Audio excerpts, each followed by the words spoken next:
Okay. So we start one more tea today, Beyond Tea, and today's topic is going to be about personal power. Is So, it on or is it off? yeah, the question is, what is its state? Is it on or off? And it's actually a very active topic right now, as all of you know.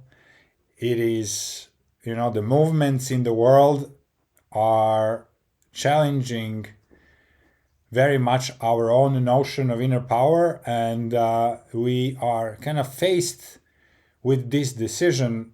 How do we choose to react to what's happening? Are we involving actually this feeling of disempowerment? Are we allowing somebody to actually project the possibility of disempowerment? Can we at all be disempowered? Or it is entirely our decision? These are going to be some of the topics. And also, are we shocked by the clash of powers that is going on? That has been going on, for mostly 2 years very actively. So where do we stand in that, and what can we do about it on a personal level, collective level? And as always, the main power is knowledge. So shedding some light and asking deeper questions is the first step towards understanding power. Yeah. So, as usual, what we like to do is to start with kind of understanding where you guys are with this topic today. So, what is the state of your personal power currently? And do you have something to share with us? How do you work with it? How do you turn it on and off? And do you even have some conscious way to actually act about your inner power? Also, if you have felt disempowered lately, that would be also nice to hear, or especially empowered. Mm-hmm. And what do you think your personal power is on or off? Well, it's a multi-choice question, but pick any one of those and let us know what's going on for you and your personal power right now.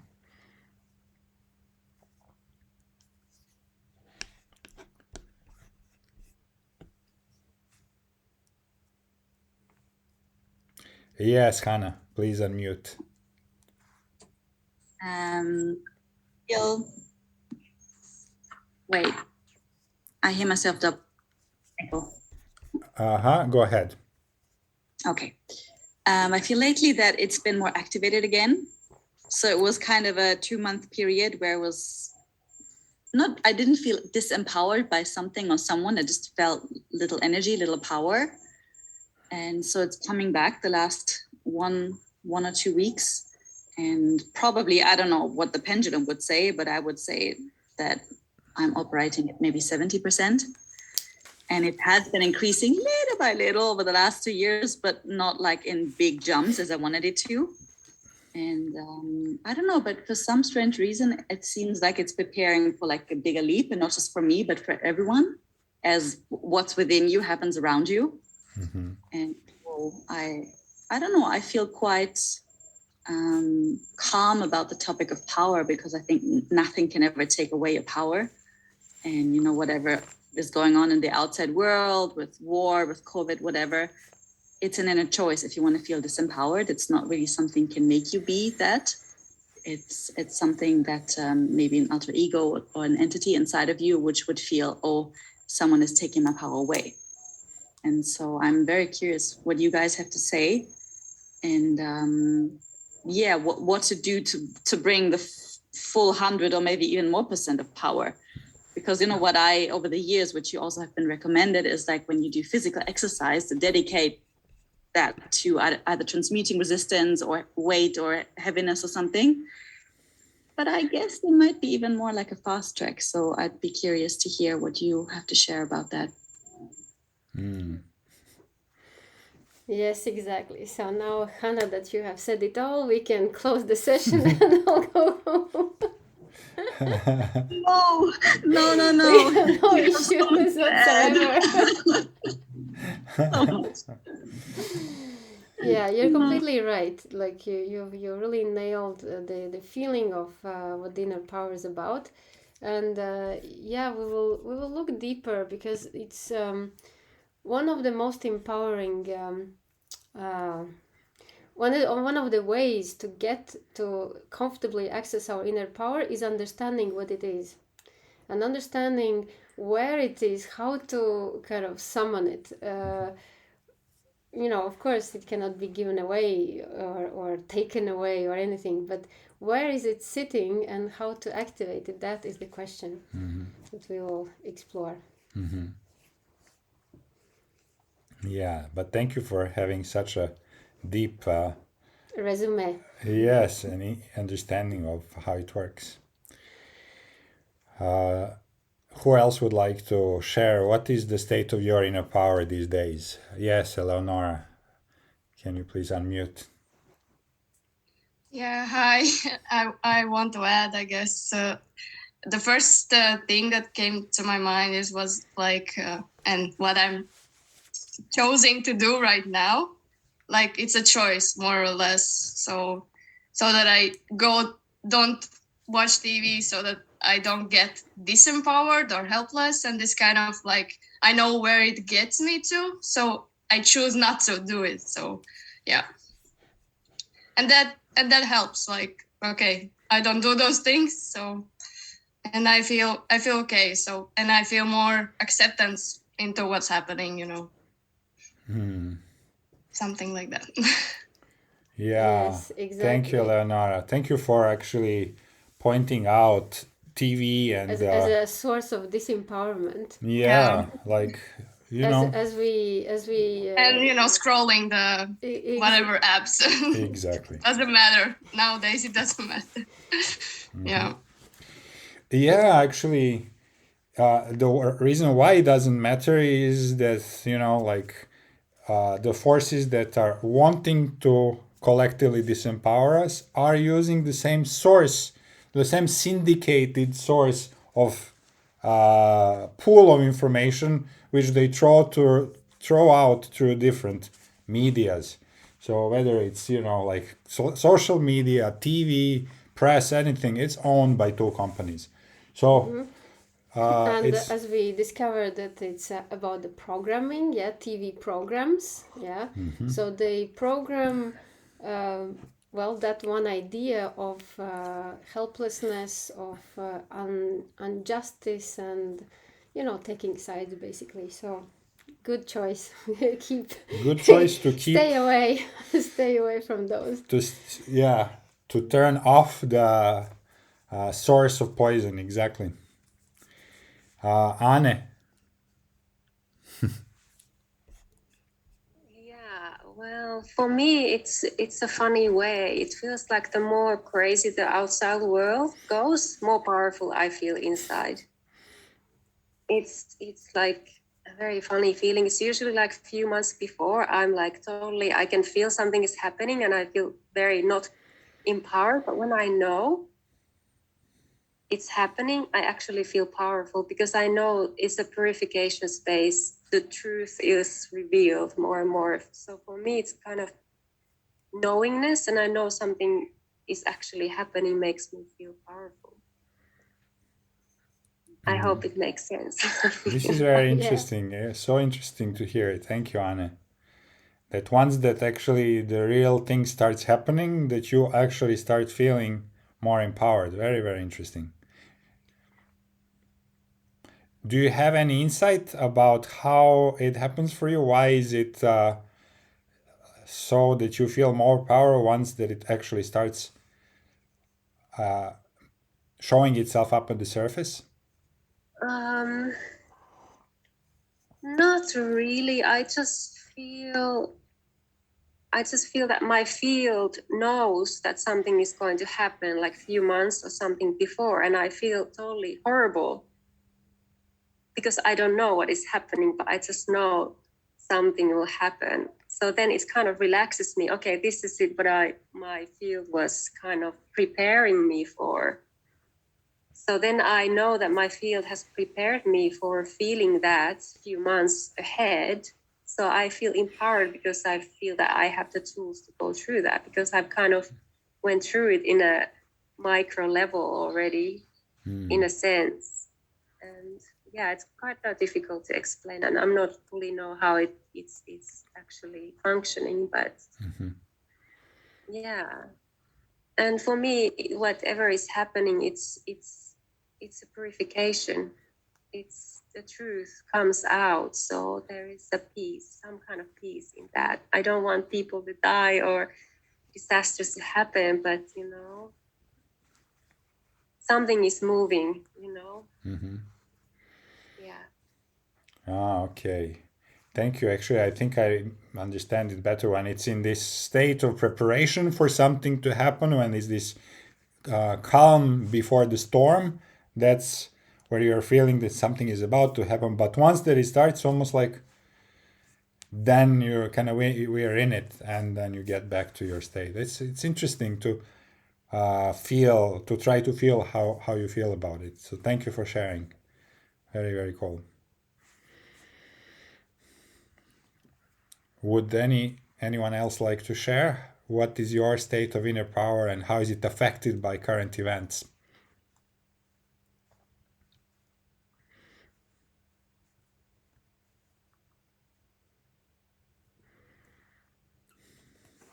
And if not, then we're gonna just dive into what we have to share about it. Yeah, we have a lot of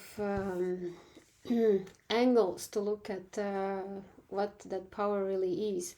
And the first two most obvious categories is outer power and inner power. So obviously, what happens in Russia, someone is using the outer power, so the influence, weapons, military, etc., as an outer power. So if any one of you, if you gathered enough of, let's say, army, you would have an undeniable outer power, which has nothing to do with the inner power, because the person behind the outer power can be completely, little traumatized, disempowered being, yeah, which is most of the times the case, because the more disempowered one feels, especially for men, the more outer power they seek. They seek a way to dominate. Famous examples: Napoleon, complexed by his size or something, and all conquerors have this one simple truth as a formula for their actions. The lack of inner power actually drives for the outer power and asserting and proving the world that that they are powerful. Alexander the Great and so forth. Alexander the so-called Great, yeah. So. Yeah. So and power, we know that it's an unstoppable thing. There's never enough. There's never, like, you can look at politicians and it seems like whatever they have, it's not, there's never enough. There's never the moment that there's enough power. It's always more and more and more. And now, well, the whole planet is actually being jeopardized by people who don't have feeling that it's enough. They want it all. So that's a very, very destructive tendency that power has, to want it all. And this we're talking about the outer power, yeah? Yeah, and that outer power actually driven by pretty weak and disempowered beings is actually then creating this feeling that if someone wants it all, well, then what is left for everyone else? Where is the place for us? Like, we also want to exist. So if someone wants it all for them, that can make many people feel really disempowered, because then they don't have their say and they cannot have the world they would want to live in, and they have a feeling that they will have to live in a world that someone, out of their sick idea of mega power, is preparing for them. So that has been going on for the past couple of years. Yeah, that we feel there's a force that is preparing the world, not based on everybody's best interests. In a way, we may say that it kind of feels a little bit like 1930s, when something was cooking, just it wasn't the whole world, it was Europe. Something was cooking, the power was cooking to kind of take over and impose a new way on to everyone else. So now, like, the stage is a little bigger, it's the world, and somebody has cooked up that power and they're about to try to unleash it. And then it's going to be up to everyone else to kind of stand up to that using their inner power. So it's an interesting situation. And we can see it with like judgmental eye saying, the crazy freaks, when will be enough, when you'll be having all the world in your pocket. Or we can also say, what if that was actually an attempt to awaken the inner power within us? Because when it's so dramatic, so big, so overwhelming, and so kind of standing in our face and unescapable, this is the place that really can squeeze one into awakening that inner power, and to say, okay, I might not have the outer power, but I do have inner power, and let's start there. Mm-hmm. And there is actually a nice example that Dalai Lama shared that kind of illustrates the difference between outer power and inner power. Dalai Lama was talking about one of the Tibetan monks that ended up being imprisoned by the Chinese, and he was in prison for 14 years. And finally, somehow he was able to get out of it. Of course, being 14 years in Chinese prison means a lot of physical consequences, on the body, on the psychology and all. Injustice, violence, breaking bones, things like that. So after these 14 years, he finally gets to Dar es Salaam, and he meets with Dalai Lama, and Dalai Lama asks him, so how do you feel? Like, he's seeing the monk, he's smiling, the monk feels kind of good. So he asks him, so how are you feeling? How was it for you over there? He says, well, it was long. It almost got to me. I almost lost it. And he's like, whoa, so what did you almost lose?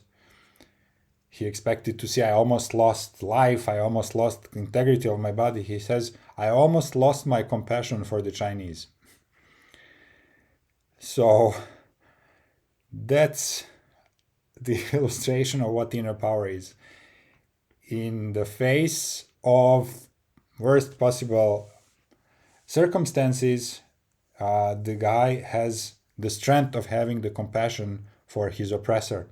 Another example is the movie Life is Beautiful. So in face of any sort of outer power, we have something untouchable inside of us if we remember and have enough strength to actually find our path to it. Yeah, so if we can just understand that outer power can only take your outer power away, it can't take the inner power. So even being taken and thrown in a prison, well, all it does, it takes you away your power to move as you would want. But it doesn't take away your possibility to think, to meditate, to feel, to read, to do things that are related with inner power.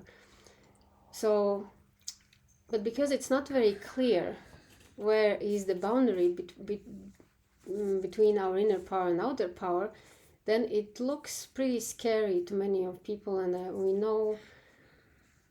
we see how people are getting desperate. You can see on social media and different groups that they're really, really scared. They're scared because they think that if someone takes away the outer power, that's it. Where actually the most important part cannot and will not ever be taken away if we know where it is. So yeah, it cannot be taken away. It cannot be taken away. So we can be distracted to forget to look into it, and we can be distracted to turn it on to kind of remember that we have it. That's the worst that can happen, to forget about it. And this is what all these distractions that Eleonora is talking about. These are distractions from actually looking inside and feeling the place and touching that inner power and really understanding that you decide everything about your own life.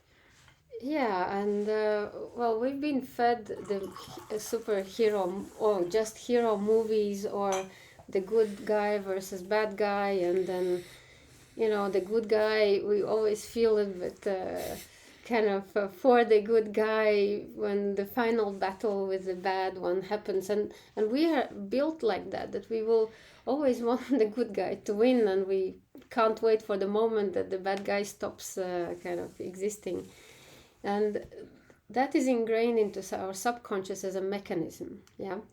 But what those movies are showing, it's actually that it's force versus force. And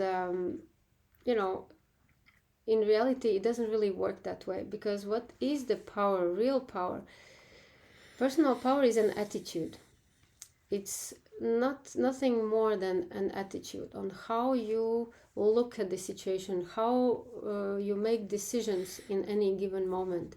It is an attitude, as you highlighted, Hannah. It's how you choose to look at things. So, for example, feeling of disempowerment happens when things don't go your way. You have planned something, in your way, and there is an obstacle, like the little ant going somewhere with her business, and there's a big log suddenly on her way. So what would the ant do? Well, it's clearly out of her hands. It's bigger than she can ever kind of imagine. She doesn't know the length or the height of the log. So what would the ant do? Would it stop and cry and be angry, or kick the log, or or stay there forever? No, it self-organizes immediately to find another solution. If a plant is growing in a forest and something stands on its way, it grows around it.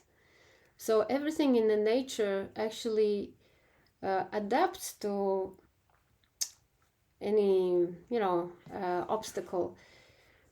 But we, in our human nature, we have a tendency to fixate on the outcome that we want to obtain.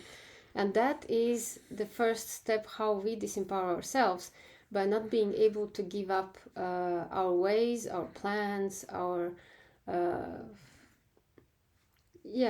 convictions, anything that makes us want things to happen in a certain way.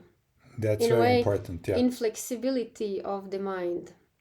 The ant wouldn't stop, wouldn't cry, would immediately look to go left or right, above, under, anything. Yeah, insist on going straight how it originally planned, and then invent drill and then drill through the branches. It would take way too long for that evolution of anthood until they invent the drills. So he wouldn't get back to feed the queen ant. So it's impractical. What the ant does is it just adapts its plan. But us humans actually are somehow thought to really insist on those ways and not be flexible enough about how to adapt. Because the ant wouldn't have a judgment about the situation, where we, with our human mind, are capable of a judgment. So what happens in a moment of disempowerment, there is this ingredient that something bigger than us makes us, stops our ability to move in our direction. Something bigger than us. And when it's bigger, well, we decide that it's bigger. Maybe it's bigger, but it's not smarter. Maybe it's bigger, but you have 355 other degrees of the spectrum, if that one is blocked. Yeah. So when that happens and we encounter a feeling that something bigger than us stops our ability to move in some direction. Well, take a simple example. Some kind of irrational COVID rules, and suddenly you cannot go and visit your family. Suddenly your ability to move is completely stopped. And of course it's enraging because, there's no reason for it. It's unjust. It's complete manipulation. So our mind interprets the situation in our disfavor. Yeah. Always putting that they're too big, unstoppable. If we manage to turn it around, so we have a few choices. Let's look at those choices, what we have when we are stopped in our ability to travel or to go to a restaurant or to live the way we want, or our money is blocked by this big, faceless, unstoppable force. Yeah. So what happens? One, you can stop and give up. You can lose your connection to your inner guidance and basically accept the situation as it is, weep in your corner and wait for something miraculous to come or someone to rescue you. Yeah. The other choice would be to assess the situation, trust, connect, calm down, go within, and find a creative way to keep moving. Yeah. Aka and going around the log, above, under, or turning the other way, because what is blocked is just one way that you have chosen, but there are really, the whole other spectrum is available to do something with it. Yeah. So what is blocked is most convenient way that we are kind of used to. We have been using it for so long and we kind of feel like we are entitled to it. So this is Claudia's question is, so what about being so flexible that so much that one loses their own essence? Well, here's the thing. This is one thing that we cannot lose. We cannot really lose the essence. What we can do is we can go back to our essence and then invent. Oops. What? Did you switch off the internet? No. No, You disabled the mobile data. it did itself. Can you hear us, guys? I think there was a little glitch with our connection. Yeah, we lost our little outer power. For a moment. Okay, we are back in our power. So, from the place of our essence, it is possible for us to ask the question that Pepe is always reminding us, and this is, what is the opportunity in this? We know that the humanity is right now going through the huge upgrade. It's going to literally upgrade to the next level of inner superpowers, so to speak. It's literally the new species is being born. So we are challenged on every possible level to actually reinvent ourselves to the higher degree. And of course, there are many parts that would not like and want this to happen. So this is giving us, if we look at it like this is almost like a homework, a task for us to invent new ways to go around the problems that used to be very conveniently solved by the old systems that were there. Well, systems basically have been put in place to first disempower and then to offer solutions to take care. So for your own good, yeah. So you will be told what to do for your own good, or for your own safety.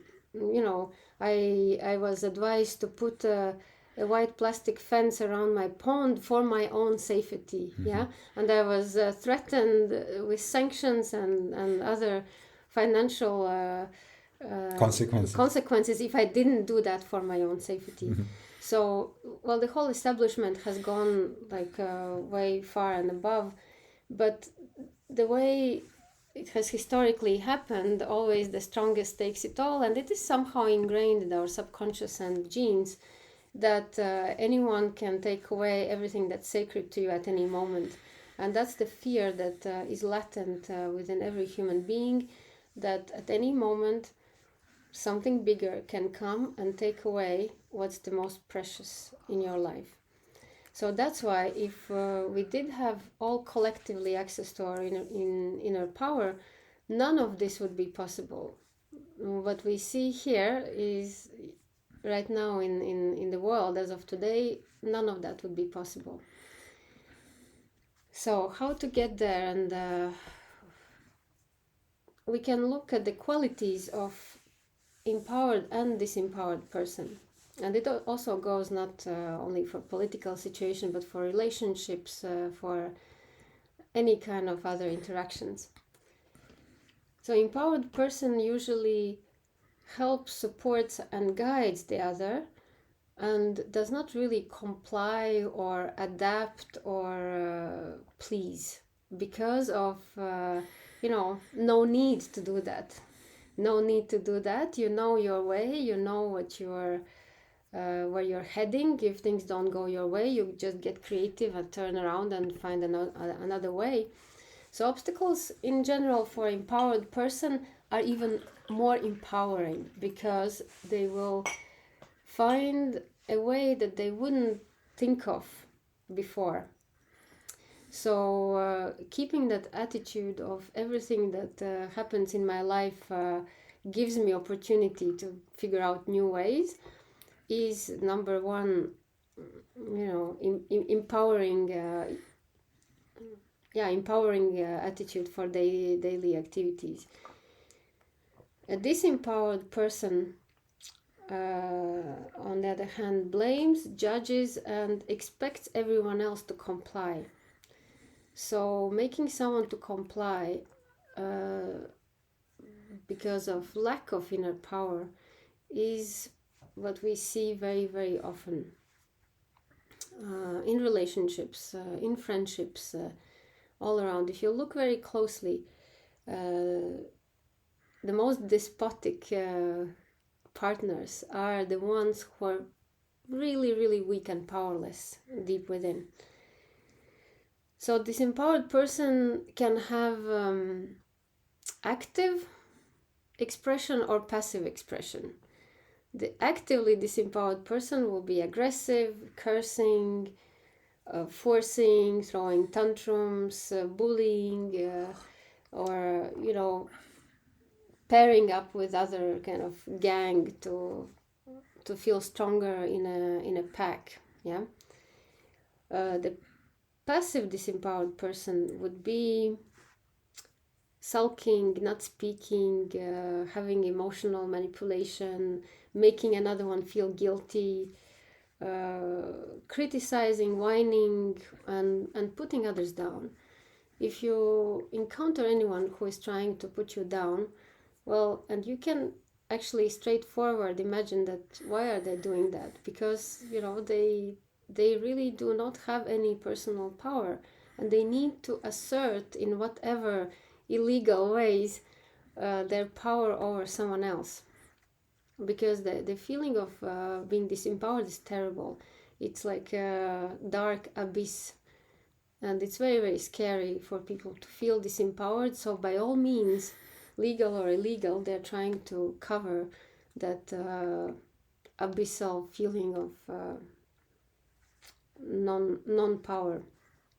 So for example, that what we kind of call now deep state is a bunch of disempowered beings, that disempowered individuals that are being given a power through a function. And any tyrannic it's bureaucracy, in other ways, deep bureaucracy. Dictatorship, uses on purpose complex disempowered individuals to give them power through function.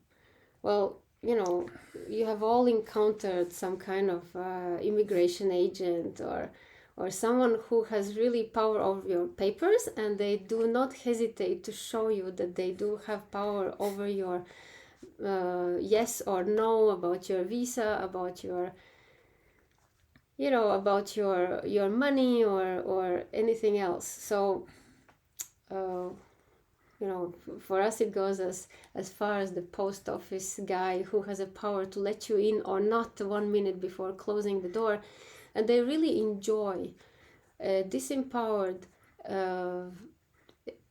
state agent enjoys the power of the function, and that's what they're craving, because the function gives them the power that they don't naturally have. So instead of being helpful, they usually become, how to say, Well, a little SARS. overzealous. Yeah, like a little king on their domain. We have all seen it, and this is actually, it's very interesting. Living in US, you have like different states that have different type of government. So sometimes you have state next to each other that is, one is super bureaucratic and another is actually super efficient.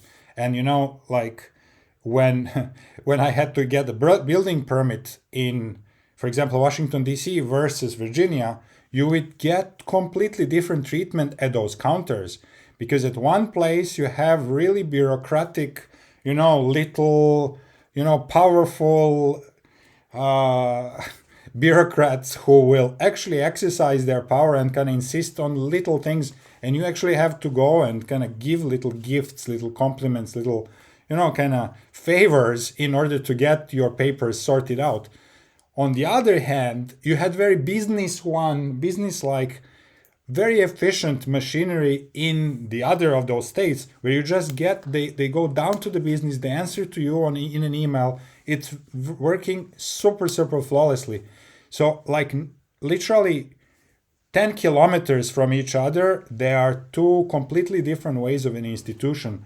And why we are talking about it is that institutions that actually determine the quality of our life on social level can really be either very rational and economic, or they can have this issue of power. So it's like a rotting apple, like a rotting system that doesn't work. What's happening right now in the world is that institutions have actually grown so strong that they are rotting.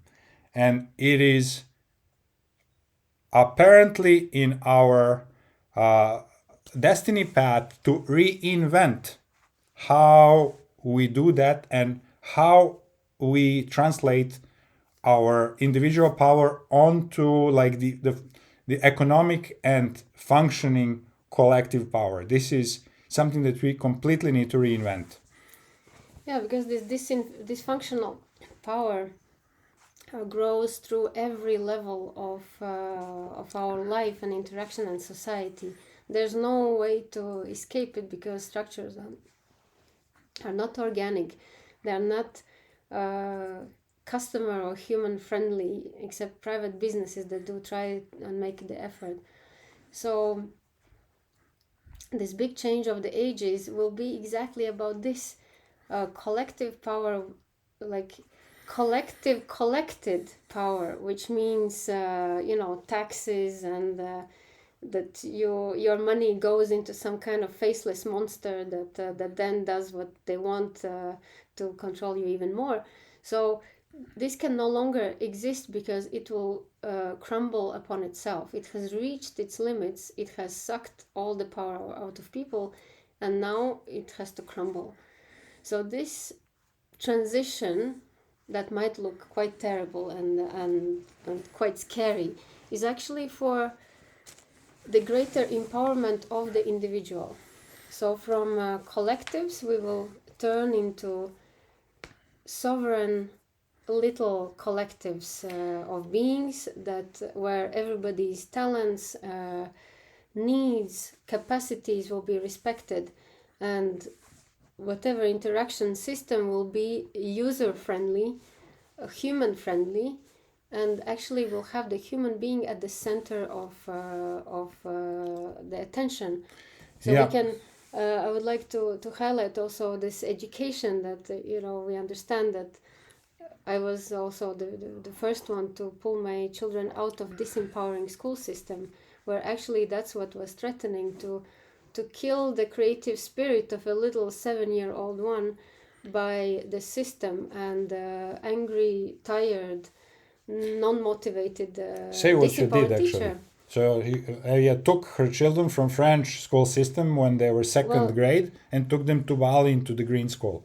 And Giacomo will know all about it, that if a child is not the center of concern in a school, well, that disempowerment is weaved into its kind of fabric of existence.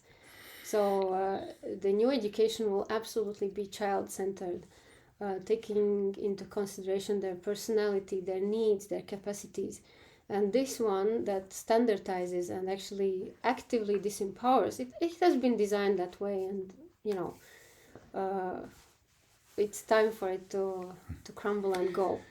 So what we are Because it reinforces, the collective education reinforces the feeling of helplessness when it comes to personal decisions. Yeah. And following the authority, following the rules. So it's so deeply sitting that's why, as Hannah, you said, well, the power is coming slowly. It's not easy. We have to really recognize that it's not easy to feel power, to feel empowered if you have been, let's say, bullied your whole life by teachers, institutions, programs, and non-human friendly structures. Well, we can really see it on Evia's children versus other children now here back in France, that they are really different. After having been through the years of green school, the way they see the world, the inner freedom that they have, inner sense of adventure, inner sense of there is no Even possibilities. limits. Traveling wherever they feel like, without any fear of encountering. Not complying, that's unheard of, let's say, in this part of the world. Not and complying. Society. Not complying, finding the ways through, but not complying. And that's a big deal that we can actually give to the children if we have children, or we teach them, or we are anywhere around children, but giving them this sense of inner power is the single most precious thing that we can do. So, yeah, what does this non-complying means? It means I'm not delegating my power to anybody outside of me. They can suggest something, but I will feel inside and then make decision on my own. So, if I feel that this doesn't make sense, I don't comply. So it's very logical to Evia's daughters, but to their peers, it's very strange. They don't have that inner remembering of their power. They have been so much disempowered by the system. They have been cut off their own inner guidance and capacity of understanding what is going on and what are your possibilities. And this is what has happened to most of the children. They've been cut off their natural ability to discern, to feel in, and to act upon the inner feeling. So that's where the seed of disempowerment happens. And of course it happened to all of us when we were 2, and we suddenly couldn't get what we needed, what we wanted. And in more or less harsh ways we were told no, but that no was a little bit also coming from a desperate parents, who face a little tyrannic 2-year-old. So their no was not coming from a calm and empowered space. It was a desperate no, which always came with something like, you can't, but without explaining, without giving a context, but systematically saying you can't, you shouldn't, this is not how we do things. All those phrases are still sitting somewhere in our subconscious. You know nothing about it, you're too little to understand. And most of people actually grow up with this voice inside, you're too little to understand, because parents never gave a constructive reason for why not, but implied that you don't understand, you can't think, you cannot assess. So this is where we have to look for, of course, looking back at our families, we can understand what was the flavor of their disempowerment and what has spilled over. But in any case, parents and ancestors can be a huge, huge source of empowerment or disempowerment. You know, when you have a strong family, I remember at school I had cool parents, and everybody knew that if they kind of bully me, I would have like a strong father that will come and sort things out. So they were very careful. And those who had just moms or lived with grandmas or something, they were bullied because there was not, we felt there's no strength behind the child. So having a family that supports and gives the sense of being protected to the child is a huge, huge foundation in future inner power. So let's maybe give a little bit of an overview from where this blockage to the inner power is coming, and then what we want to do is to remind you where is the place of reactivating it. I would just like to little bit give one more sentence for the ancestors. Mm-hmm. Sometimes when we feel that we can't, we might not have a visible reason for that, but it comes from the disempowered ancestors. We're working a lot with that, and you don't know what went down your family line and in which ways they held that energy of like, for example, Latvians, they were conquered by everything. Any bigger country that came just took it over without negotiation. So it's in the genes, it's in the ancestry that this empowerment is already encoded. So it's an extra little obstacle that we need to be mindful of. Quite strong. And consider that sometimes that feeling of helplessness is not even ours. And if we clear the ancestor line and empower them, they become the wind in our sail instead of being a drag. Yeah, actually, what we bring from the ancestral heritage is super, super strong. And it includes, literally, we watched the movie yesterday about this family in the Eastern US, doesn't matter. They were kind of pirates, and they were pirates throughout history. And they end up being today in the situation to actually destroy, steal each other's boats without even knowing why they're doing it. But it's something that has been held, and a lot of negative energy has been put in that by the victims of their previous crimes, and they're still carrying it through today. Those curses of people who have been pillaged and their boats stolen away from it. So this is, I'm sure, like people who are from Great Britain or big countries that were colonial forces, France and so forth, Russia, who were colonial forces, they have that karma of having colonized and really disempowered peoples in huge numbers. So this I have seen through my sessions, that it happens, for example, for Dutch people who are colonizers of certain parts of the world in Indonesia, that this still comes up through their past lives, and this has to be cleared, because certain disempowerment comes from those old curses that were accumulated through all of our ancestors. Yeah, and that's what's also happening on a bigger picture, that now all the counters will have to come to zero, and whoever has accumulated excess use of power will have to experience the opposite until it all clears out and becomes completely balanced and neutral. Yeah, it's a reset time. It's reset time for humanity. Whatever we have done so far, evil to each other, through conquering, through inquisition, through all of those mass injustices that have happened, now is the period where this has to be cleared, because we cannot carry this baggage anymore. Collectively, we cannot. So this has to be cleared for us to go to that next level of consciousness that we are collectively going to. So let's see how, what is that feeling of power and disempower. Okay, it's a feeling, but where is it? What creates it? And if you look closely, what creates the feeling of either power or disempower is the voice of the inner critic. And literally, that voice of the inner critic can speak with the sentences from your past, sentences of your parents, teachers, or friends, or anything. If Give they, examples.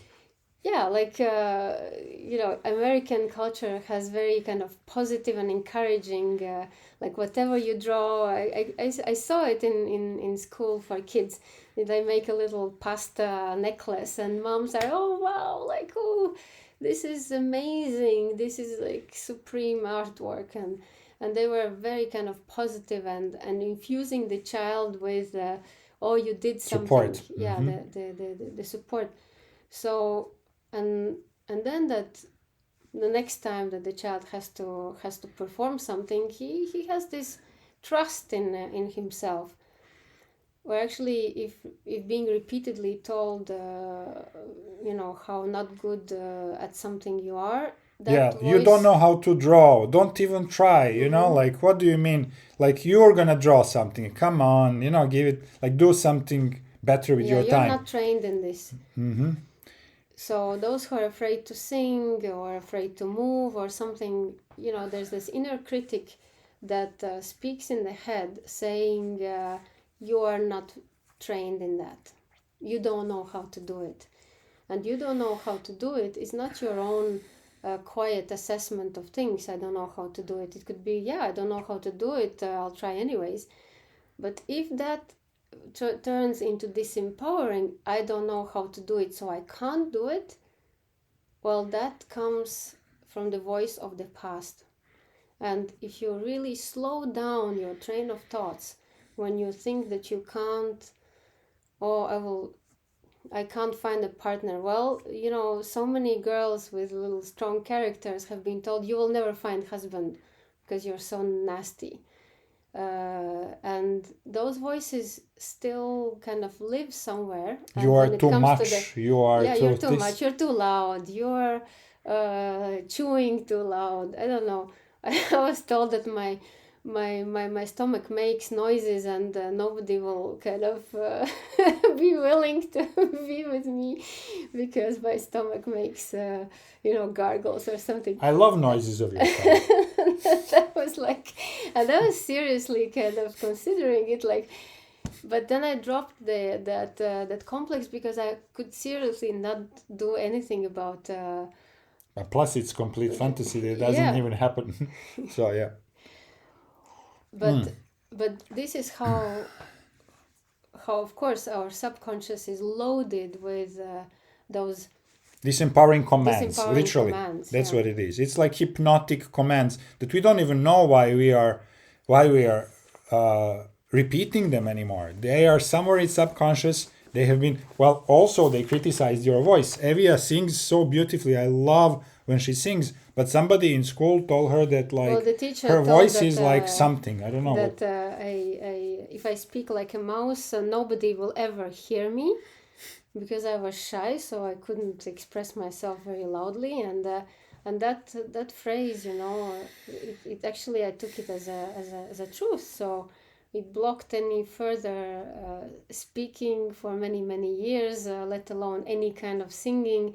And oh my God, I can still not listen to my voice messages on my voice memo for myself because So now our sharings are actually testament of the deep and profound work that she had done, and we have done together.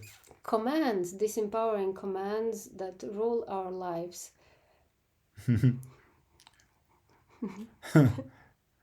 Hi. Yeah. Yeah.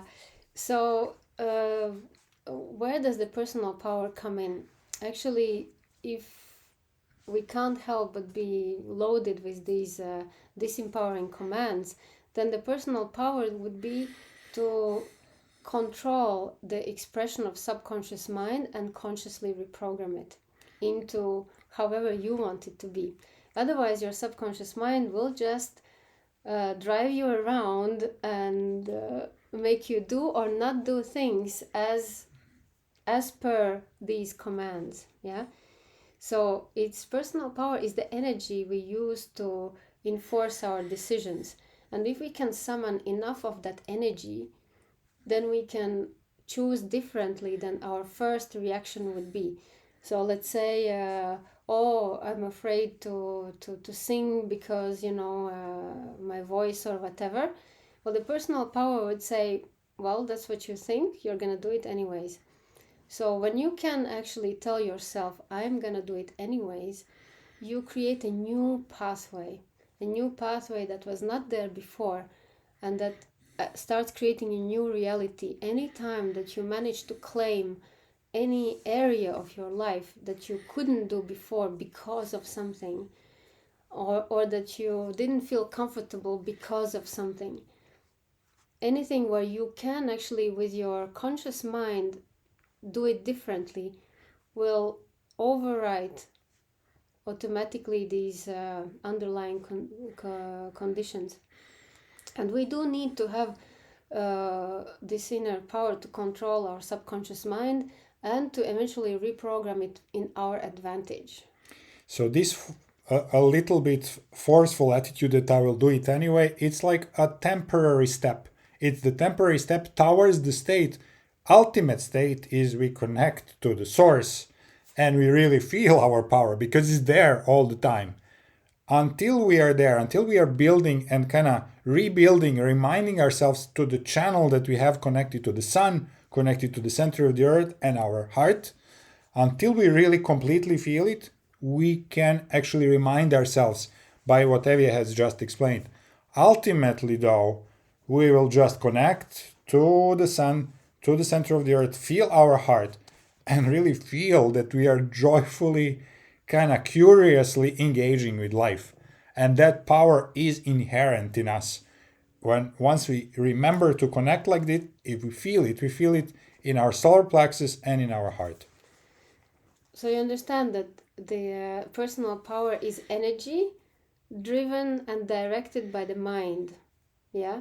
It is your own energy that your mind either turns against you or makes you do something whatever you want with it. Yeah. So the mind is the controller of that energy. So that's at which level you have to shift it around. Mm-hmm. That's why we said the personal power is an attitude. It's an attitude towards life and yourself. People who walk through life with jumping around like bunnies, they don't have this weight that has been programmed within, and and that's the normal state of human being. For others, it's at the level of the mind that the shift needs to happen, including and starting with to understand that no one can take away the power. You can't even give it away. You still have it. Well, here's an example actually that illustrates this very well. It is about how elephants are domesticated. What is a system of domesticating an elephant? We know that the elephant has huge power. I mean, it's huge in itself. It cannot not have power, right? But how he is domesticated is while he's small, he's kept, one paw is kept on the chain. And it is fighting, it's pulling, it doesn't want to comply, it keeps resisting, and the trainer keeps enforcing the commands with the stick while the poor thing is fixed with the chain. And there is a certain procedure. It goes on and goes on and goes on until the willpower of the little elephant is broken. And at that point, when the willpower is broken, it starts complying to the little stick and it forgets about its power. From that point on, when his willpower is broken, it complies to the commands of this little being that have persuaded him, not that he doesn't have power, it persuaded him not to remember, to forget his power. Because he grows in a huge elephant and it still complies to the commands of a small creature that he can just sit on and crush. So what had happened with the elephant is he forgot that he has a power, and this is the same principle that happens for us. We forget that we have it, and we have the huge power that is connected through our heart to our energetic system that we don't see, and to the sun and the earth. It's amazingly huge. And when we are with another person and kind of engaging in the connecting with our partner, we have it even amplified more. So what we are saying is that the filter of the mind has been put across our eyes, that we forget about this power. So it's in our subconscious mind. We need to go back there and erase the commands that are telling us forget to look into your power. Yeah, so that's why all the theories about claiming my power back, you don't have to claim it back from anywhere but yourself. And that is also a super disempowering phrase, because if you start believing that you have to claim your power back, you have to step into your power or whatever, you already accept that you don't have it, and that's dangerous. So instead of going for those cliches that are actually even more disempowering than anything else, you just have to remember that the energy is yours, and you either channel into your body and give that power to yourself, or you channel it for someone else. But it always comes from you. No one can take it. You can only offer your energy. Yeah. You give it up voluntarily. Exactly. So when we are saying this person is disempowering me, this is really counterproductive self-hypnosis, where we are giving our command over our power to someone else. Well, we have it. And we have to turn it on, and we have to remember to get back to it, feel it, and use it. Yeah, so when we point our finger, so this, I cannot stay with this partner because he's disempowering me, you turn that finger around and you point it to yourself. Am I actually not even using my power? I'm blaming him for being disempowering? Because literally no one have that much of a power over you than you do. It's all in the hands of your little inner critic, and what it tells you you can and what it tells you you can't. And those destructive relationships that are now fancy word, the toxic relationships and all that, is nothing else but two disempowered people blaming each other for their unhappiness. So the moment that each retracts all claims from outside, takes responsibility, starts getting creative. Okay, so I feel it, my problem. I feel, I deal. So how can I turn this seemingly disempowering situation around and make it my own, and own it? Because the trick of the mind is to forget that you own your reality. Through religions and etc., we have been made believe or disbelieve in some kind of outer god. We all know that this is not true. There were a number of elephant tamers in our childhood to impose several of those subconscious commands. So it's up to us to really weed those out. And actually, I like to refer to Sadhguru and his reminder that he is reminding all of the people who work with him that your responsibility is limitless. What does it mean? It means your ability to respond to any situation that comes your way is limitless. Your possibility to act in this moment might be limited by some physical means, but your ability to respond even to that situation is absolutely limitless in every moment in your life. Every moment, our ability to respond is limitless. We can respond in millions of different ways, which means is whenever we feel disempowered, we can repeat this as a mantra. My response ability is limitless. Let me then go back to myself and see what am I going to do in this situation? Where is the opportunity here? And literally, this is the wake up from the hypnosis. 5, 4, 3, 2, 1, wake up. my responsibility is limitless. What is the opportunity in here? In and this. what I can do. So this is the wake up mantra from any sort of hypnosis that we have been given throughout our life. So the disempowerment usually comes in a story. I can't do this because I was this and that. I cannot become ballerina because my thighs are too big. So there's always a story attached to any feeling of disempowerment that we tell to ourselves in order to not move forward. I'm too old to learn a new language. I'm 45. Self-hypnosis. There are no men in the world that will, be interested in me. Or it's always the story. So if we can catch a story that we're telling ourselves, oh, without the green pass I cannot travel or move around. We tell ourselves a story, and plus the worst is that we believe it.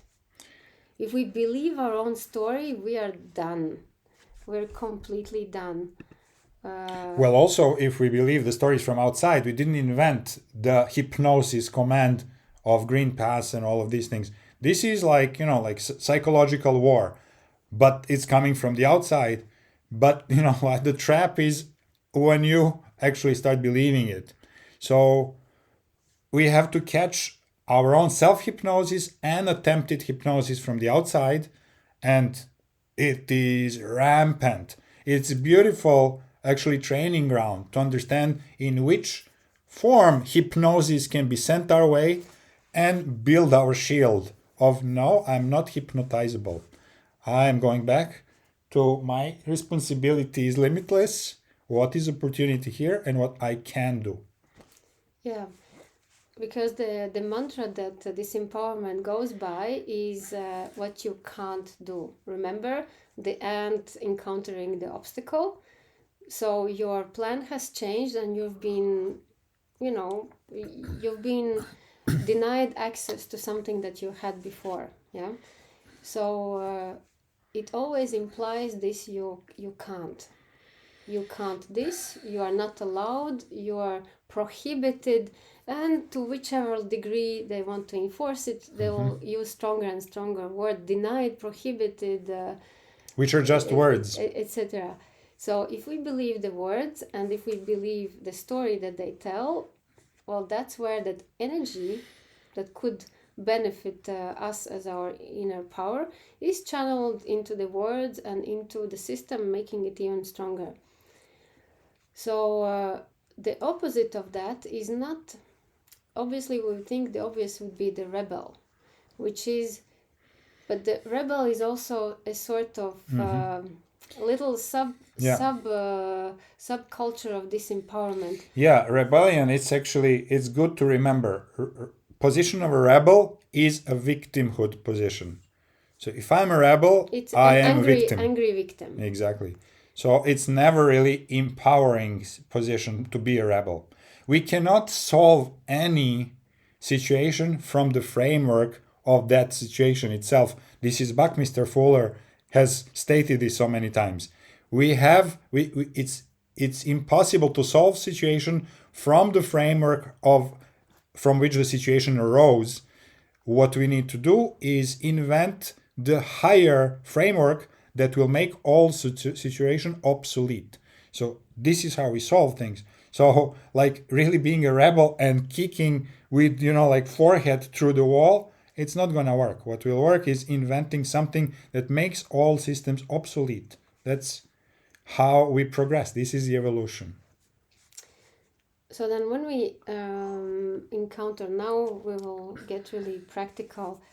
The next time that you encounter the situation that doesn't go your way, well, let's take a very simple current situation that you are denied boarding. Or like I go to the airport with a ticket, with confirmed and paid ticket, and the agent says, no, you don't actually have a ticket. So, and the flight is in 1 hour, you don't have a ticket. You can still buy one, and by the way, it's 2 times more expensive. And you know, the disempowered version is you can get angry, claim, threaten, try to prove, actually getting that energy out. But again, remember, the empowerment is how your ability to channel the energy within. If you encounter injustice and you are rebelling or aggressively trying to prove, explain, you are channeling that energy out. Plus, it's useless because the lady at the counter couldn't care less, nor is she personally responsible for politics of the company. for politics or computer glitch or whatever. The other way, the disempowering way, is to cry, to feel sad, to feel abused. You know, I had a ticket and now you make me buy 2 times more expensive and I might lose the flight. So it's another way to get the energy out and not channeling within the body by, you know, feeling sad and resentful and holding the grudge for it. If you hold the grudge for anyone, that's your energy going into their camp. If you resent or hate someone, it's again your energy enhancing that what you resent. Yeah. So the empowered way would be seeing, okay, my responsibility is so, limitless. yeah, first of What's all, opportunity? assessing the situation. Okay, so I thought I had a airplane ticket and I don't. And I have to get somewhere and my plans are, you know, being shaken. Assessing situation, so what is it going right now? Basically, okay, I can't fly. We take away the story because they didn't whatever my issue, my ticket, or because they, if you go already in because they, your power is out. You assess the situation with an absolute kind of strategic calm mind. Okay, the reality is I don't have a ticket. I have been denied boarding because I don't have like whatever pass they ask, or how we almost didn't get on the plane, some kind of passenger locator form that we were not aware of, many other reasons. But you assess, I cannot board the plane because I don't have what they ask. Then being constructive about it. Can I get it? Can I fix it? Can I suddenly come up with what they need or not? I can or I can't. And if you can't, then instead of feeling, being drawn in emotions, the emotions have to be released. Any kind of resentment or anger or whatever living in your system will not allow you to enjoy the moment. Because what that moment of seemingly disempowerment is a moment of opportunity. So when you release the emotions, you can start seeing just the elements, and you can start changing the way you see the situation. And all those like 359 other degrees start opening up in that moment. So you take responsibility. Okay, somehow I've gotten in the situation. Somehow there is a bigger picture to it. So again, bringing back the trust, bringing back the trust to yourself. That situation has a reason, has something important in it. Forgiving the agents who created that situation. Forgive the flight attendant or bureaucracy or the government who issued stupid laws. Forgive yourself for not checking enough, or forgive yourself for getting caught in that. Completely releasing, forgiving, and forgetting the elements of the story. And you are standing there in your unplanned situation with pure facts. Okay, I don't have a ticket. I'm at the airport. When you can bring it down to these bare facts, there's just this. And then you understand, okay, I can't fly. You scratch out the I can't fly to the destination that you wanted to. What it is that I can do. I can go back. to wherever I came from. I can look what's the next flight in the schedule and buy the ticket for somewhere else, maybe discovering new places. There's always something that you can do. Even in the worst of the situations, there is something that you can do which will bring something extraordinary, new, and interesting in your life. And things happen for a reason, thus. So, and then you ask, how can you turn this situation into empowering one? So then instead of saying, okay, they spoiled my flight to wherever I wanted to go, the empowering thing would be, I have an opportunity to be super spontaneous, pick a spot on the map and go and discover Prague because that's what I see on the list. Or I can turn back and enjoy my extra day in this country that I wanted to leave right now, and do something that I couldn't do because I was in rush to go away. It's important to also kind of see that some of these things that might happen when something that you planned was not possible is that there could be seemingly a negative situation that comes out of it. So that you kind of, at the moment, it feels like it's something much worse than I thought. And at the moment, it's not clear what is the lesson here. However, what's important is to keep that faith that the universe is teaching us something, because as the humanity, we are actually going to the next level of consciousness. So this is something through which I'm contributing to the higher empowerment of myself and everyone around me. So maybe at this moment I don't see what is the opportunity here. I'll keep looking and I'll keep trusting that this is necessary. Through me, we are going to actually raise our level of experience and learn something. Mm-hmm.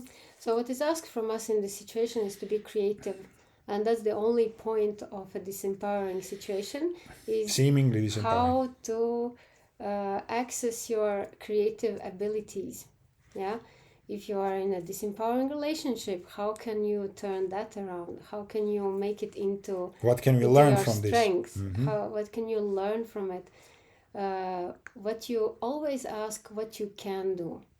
If you are stuck with an unpleasant partner and you can't go away from it, then what it is that you can do there? Yeah. If you can't leave because there are children, so what can you do to empower the children? There's always something very important that you can do, but you will only see it in the moment that you drop the fixation of that one thing that you can't do, and allow yourself to access all of the rest of the spectrum of what you can do. So we are connecting here to that question of trust that we have mentioned few sessions ago, that what helps in this situation is again pulling that trust and connecting back to the trust in myself and trust of the direction of the universe. It is taking me where I need to go right now, and I will know at the right moment exactly what to do. Yeah. So these are all ingredients to work on that one switch of the power on, which is your mind and your attitude of the mind, that either switches the power on for you or switches the power off. Yeah. And the energy of that power, either you channel it in, and in this kind of disempowering situation, either you take it back, turn it into creative energy, and actually expand, learn, and it really can be beneficial at the end, or you channel it out by either being angry and aggressive or sad and resentful. So these are those two ways of operating, and the most important, as always, is to be a witness of your own reactions. Catch yourself and put it somehow in your head clear enough that the power has never gone anywhere. You have just forgotten that you have it, and how much and where it is. But where it is, it's under the button on that sits in your mind. Subconscious. That's it. There's literally, there's no, like, there's nothing else that can be done. But if you turn the button on in your mind, making it think in empowering ways, making yourself think in empowering ways, then the physical aspect of it, for example, can bring more of a feeling of it. But you can always sit all by yourself on your little couch and feel immensely powerful just by thinking about it. So we have these exercises of the warrior and kind of imagining that you are the warrior and kind of summoning that energy so that you get used to it somehow. Through our exchange yesterday, actually, we got reminded that even just standing with both of your hands up like this, or, like this, reminds your whole system that you are open and connected to the sun and the earth at the same time. And then the whole feedback loop starts happening just by standing like this. Mm-hmm. Or It's by standing with those, as Bella pointed out yesterday, with hands on the hips, Mm-hmm. maybe. Yeah, you hands don't- on the hips, like ready to go. It gives the body impression that it's in charge. So in whichever ways you can go around your own self and to empower yourself by standing in an empowering way. Of course, this empowering way would be, yeah. And whenever you need that extra little kick, well, at least take a posture or think of, take your favorite fiction character or Shiva or, Superman, anything that for you inspires being with inner power, and call it in to kind of feel that quality. Yeah, these are simpler ways. Longer and more profound ways are actually exercising mindfulness and meditation, because as we have shown, the lock to that inner power in the mind. So anything that we can do that actually takes us from the mind-based reality, meditation, connection to the body, doing yoga, doing some sort of physical activity, those things are taking us out of whatever our story is and putting us more in the contact of who we really are and what is really going on. So hypnosis kind of stopped working so strongly. So whatever Yeah. you have developed so far, once that you know that it's in the mind, it's unlocked through unlocking, believing that story. And even if you use the stories, at least don't be the disempowered character in your own story. Write it in a way where you see it as fully, kind of fully calm and being able to act with integrity in any given situation. And that's very important. And we like how Byron Katie puts it. She was giving a little interview and saying that when she was younger she wanted to change the world, and I can maybe play that video. Let's see. Or you can tell it. you have it easy. Actually, better you tell it. I didn't prepare it. Yeah, so she was she was telling that she wanted to change the world, and she was looking for the ways how to empower people, how to create a method, how to try to do something to make the world a better place. And then one day she just realized that okay, she just needs to change the way she sees the world. And when she saw the world in an empowering way, it all changed. And the guy who was interviewing, he said, "Can you say that again? You wanted to change the world and then you change the way you see the world? How does it work?" And she says, "Yeah, that's exactly how it works. I chose to see the world in a way that I want, because you can't move matter with your hands, but you can move the energy with your mind. That's our most powerful tool.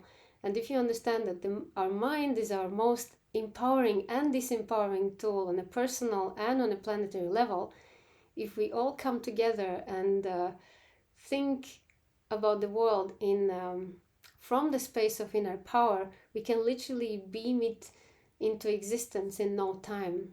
And that's a little bit where we're heading. And also, I like how Gandhi put it, that, you know, we're speaking about God, about universe, about these things, and we kind of know that we are God, but we don't really feel it. And he says, think of God as this unseen power that is residing within yourself, and that you can access it by, you know, through meditation to connecting to yourself.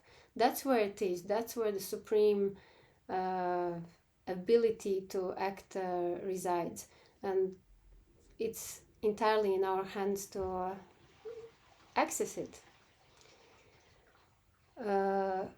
If we manage to deal with our inner critic. So the inner critic, the one that gives us a million reasons why we can't, we can deal with it. It's difficult to kind of swoosh it on the side. It takes too much energy, but we can actually examine whose voice is that. Is it someone from our past? Is it a partner? Is it a friend? So who speaks in those disempowering terms? And once we weed them out, even that inner critic will not have much of a say. So then, really, the thing to remember is that the personal power is channeling the energy, your own energy, for you, and not outside, and directing it with the attitude of the mind. Turning the button on or off, but you have the button, you have the finger to press on the button. And so I love how in this book of universal laws of God, there are beautiful little paragraphs like this about absolutely every topic. And he says it very simply, that every morning, the second you get up, claim your power by choosing to affirm the attitude in your mind that you possess it. Yeah, I think it sums it up big time. Reminder. Every morning, the second you get up, before you have again chance to forget about it, the second that you get up, claim your power by choosing to affirm the attitude in your mind that you possess it, which simply means Reminder.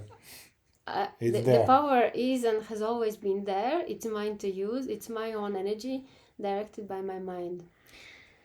We use this creating our own world morning prayer that we have shared with you several times, and it comes handy here as well, because among other statements that we say every morning is something about being a creator of our own reality, which is the ultimate power.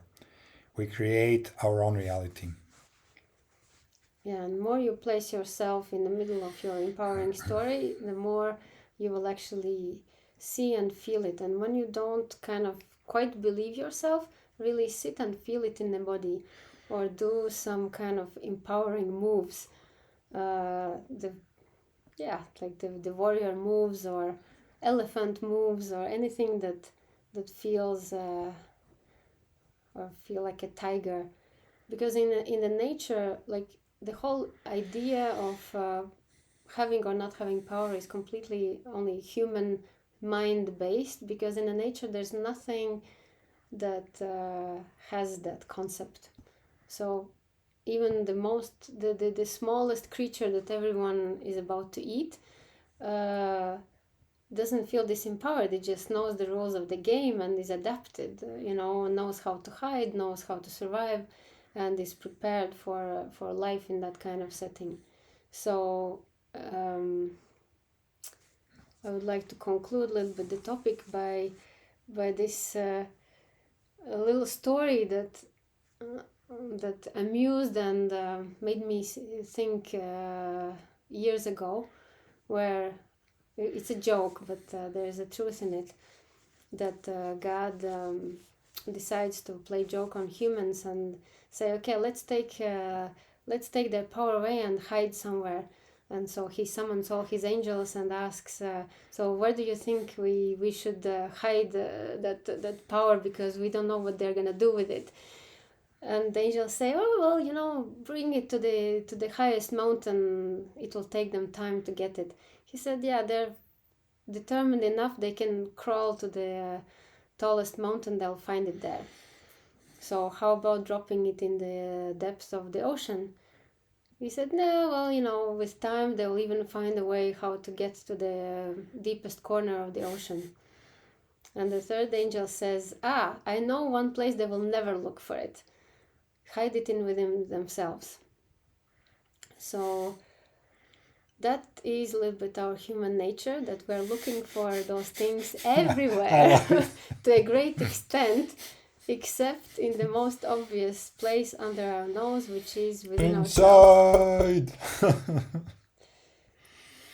So yeah, let's turn our eyes inwards every time that we feel that things are a little bit out of our hands. And really also, we can use the Byron Katie's technique with her 4 simple questions. If you really think that the situation is in your disadvantage, ask yourself, are you absolutely sure that it's so? Do you know 100% that this situation is in your disadvantage? How do you know that to be true? Can you prove that situation is absolutely disastrous? And how could the opposite be true? How could this situation be actually beneficial? And can it be any other way? That's where we join with Sadhguru and say, no, it can't be any other way, because it is the way it is. When you are already in it, it cannot be any other way than it is. However, we can choose how to react. Mm-hmm.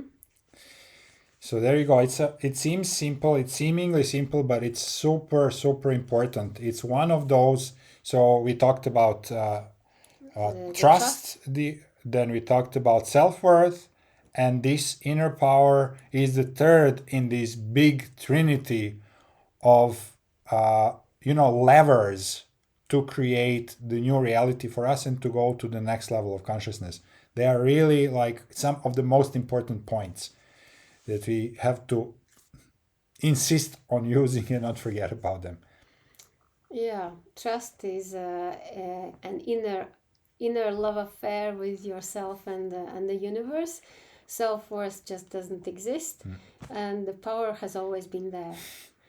And we are constantly trying to be hypnotized not to use it, like an elephant.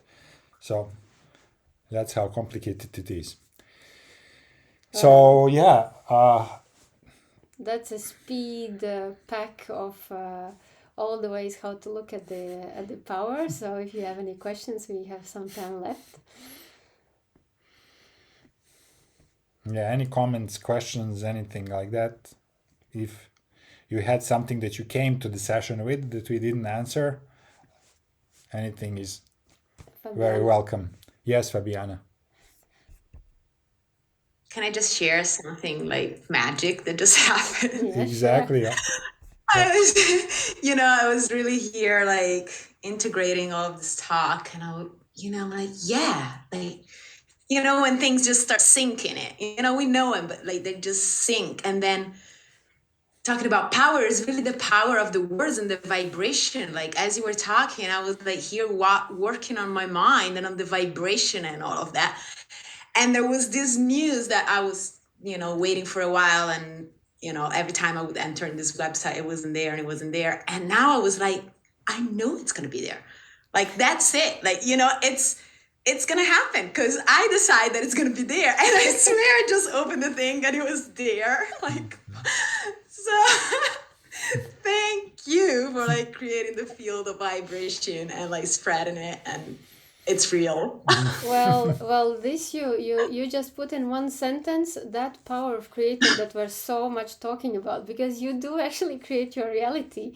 It doesn't depend on the website or on the people who run it or anything else, but your acceptance that the thing that you want is going to be there. So Literally, these guys will be, what the hell? We are magnetized to upload this today. It's completely out of our schedule. We don't know why, but like I'm uploading it somehow now. And this is happening all the time. It's the power that we have. And exactly. it's amazing. And we become good at some, you know, topics of creation life, you know, usually the ones that are not very important. Like for me, it's the airplane tickets. Anyone who lives with me knows that I get the tickets that actually don't exist. And even the airline companies, they are not sure that that ticket is possible, that they even, well, they have to accept that I have it, but it was not there before or after. And how the did you moment. pay 50 euros for it or something? Yeah? Yeah. So because of that absolute non questioning of that, I can buy tickets the day before and they will be just at the price that I want or is comfortable for me, and you know, it can't be any other way. I think once we even got the ticket that actually had a number that didn't exist. If that existed, we would have had to sit on the wing. So they had to find a way for us to sit in the cabin somehow because that letter does not exist in this plane. It was so funny. Exactly, they were like puzzled, like what is that ticket which is in their system, but it doesn't, it can't exist. It's some kind of out of ordinary. So and when you start and really nourish yourself with these little accomplishments and victories, because this is how we're gonna create that new world that we're talking about. Again, it's not the angels that will drop it from the sky. It's us day by day choosing to create that what we want to see in the world, using our inner power, absolute mental focus, no doubts, clear subconscious mind, put in the service of that what we want to bring in the world. And here you go. Start with small things and then, you know, and then eventually the world. And just to on a side note, in the world of universal laws and energies, the inner power has so much more weight than the outer power. So whatever rockets, missiles, and atomic bombs the outer power can scare us with, our inner power is much worth and creating reality than the outer power. So Much stronger, yeah? That's what. yeah, it has much weight, much more weight. Hey, Giacomo, you wanted to add? Yeah, just maybe an observation. Collective consciousness. When you're in a large group of people and they're all behaving in a certain way, and you don't agree with that, but you're not sure. So, in a very silly example, let's say you're in a train station or in an underground station, as it has happened to me, and everyone is walking one direction, and you have to walk the other way. It's like, am I going the wrong way? You know, you kind of doubt your judgment and your power, and you kind of want to flow with the rest. You know, that collective consciousness has a lot of energy and power to suck you in and you know, just be like a fish and go with the flow. Yeah. Yeah, So exactly. sometimes it's very difficult to stand your own ground.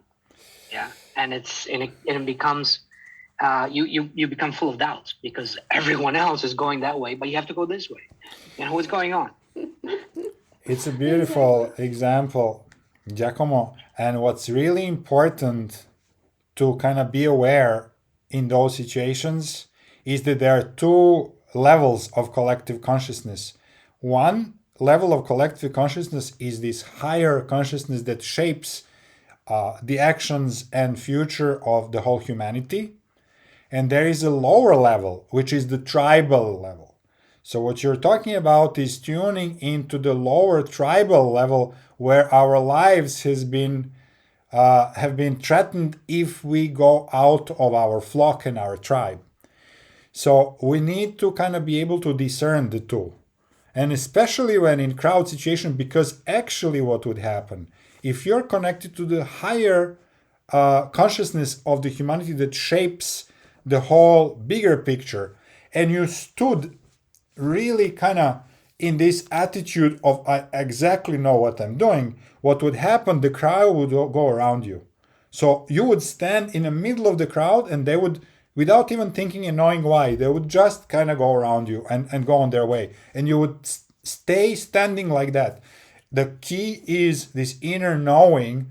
I know what I'm doing and I know why I'm standing like this, because I'm connected to the higher realm that tells me so. And my inner strength is telling me so. This is really interesting to try. To try and just stand for no reason, but like just standing in the middle of the crowd like that and observe what's happening. It's very, very funny. And it happens also in the flocks of birds and fishes. They never bump into each other. They so nicely go around, for example, the rock or another obstacle. It's exactly the same. But it's very possible, if unsure, to be swayed in that tribal thing. It's like the whole stadium is yelling, supporting the team, and we feel from the inside, I want to yell as well. So it's really the lower consciousness pulling us down to go back into being the members of the tribe. But we can discern there immense difference in quality of these two energies, and it's possible to see which one and to decide with which I want to go. So and also there is in us there is a doer and a doubter. Yeah. So the doubter will never change the world. The doer eventually will, because another universal law is that reality does not exist as such. You create it by doing, not by doubting, right? So you always go for something that will create something. It will create your own path. You can't get it wrong, because it's all the play of egregores. Wherever the egregore is strongest is where that crowd is magnetized to. But as long as you have a personal power to go the other way, you will create your own egregore that will start supporting that what you believe in, and other people will start kind of joining in, and etc. So basically, if you always remember the trinity of trust in your own guidance, capacity of acting, the bigger picture, there's no self-worth, so you can't be blamed or shamed for going the other way, because self-worth doesn't exist. And channel the energy of your inner power to yourself to be the doer and not the doubter. So that, well, okay, if it takes you 5 minutes to assess the situation and kind of get to it, that's okay. That's exactly the second point that I was getting to. Sometimes I feel I don't have the time. You have to take a decision, and you have 50 people standing behind you waiting for you to take your decision. Like, what? I need to take a decision. I don't have time to connect and think and evaluate and strategize here. Well, that would only matter if you were in a movie that the bomb is ticking to zero. Yeah. Otherwise, the 5 minutes. The fact that 50 people are waiting is an excellent exercise, because they really don't matter. What matters is your connection to the power. There's no self-worth, so it doesn't matter if 50 people are kind of sending you beams of hurry up. They will find their own way, Maybe then they will overtake you or whatever. It's their own thing, not yours. And you can, I have seen it so many times. Like very recently I was traveling with the girls, and in the airport you have this escalator and the stairs, and somehow everybody is going to the escalator, and I suddenly realized, well, there's an empty space to go. I was the first one who started walking the way that it was, and then suddenly they woke up and started following me, because there's another way. We're mostly moving in a zombed kind of state of trancy ways, that we don't assess the situation moment by moment, but we are kind of driven by the flow. If you manage to just be present and assess the situation moment to moment, that will not even take you waking up from any situation. You will just see it up front. I was reading about Sri Aurobindo and something that he was thinking and doing in the management of the consciousness, and people who were around him were reporting that he was always in a state of meditation. Whatever else he was doing, he would also be meditating and kind of tuning into those energies what are present at the time. So you would always feel that he's at these both places at the same time. So never really forgetting himself and letting himself be driven by whatever default ways were. So of course, huge amount of practice, but it's an example of how it could be.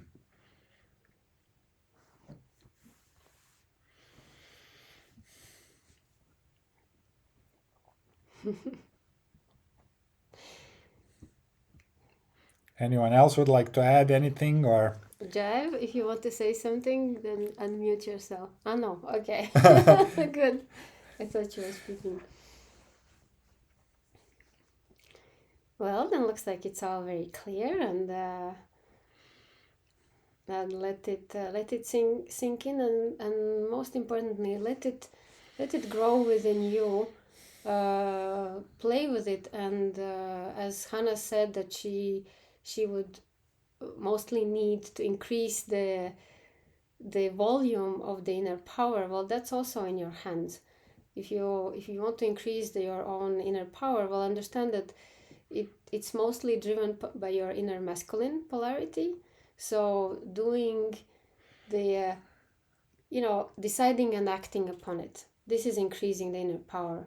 Like I have an idea and I immediately apply. I don't overthink. I don't overstay in the idea. Being like spontaneous, but into the action. So there are many ways that we can practically build up that power, including physically, including qigong, including the breath, any kind of empowering breath. It all builds up the physical power, which will match then the intention. And this is how the martial arts basically work. They build up the physical power, concentrate it, and then learn how to use it in a very, very concise way. So taking it from the physical into the through the mental into the material. So the volume of the inner power is also in our hands completely. Okay, dear ones, thank you so much for being with us. Big hug, and we will see you next week. And we are preparing actually some nice additional content that we will share with you. That's a little shorter than these 2-hour sessions, and we will be very happy to share that with you as well. So stay in your power, by all means. Create your miracles in your life. Count the blessings, and switch off the TV, stop scrolling, and start living. That's what we wish you for the week. No. Ciao. Ciao. Beautiful week. Ciao. Thank you. Bye.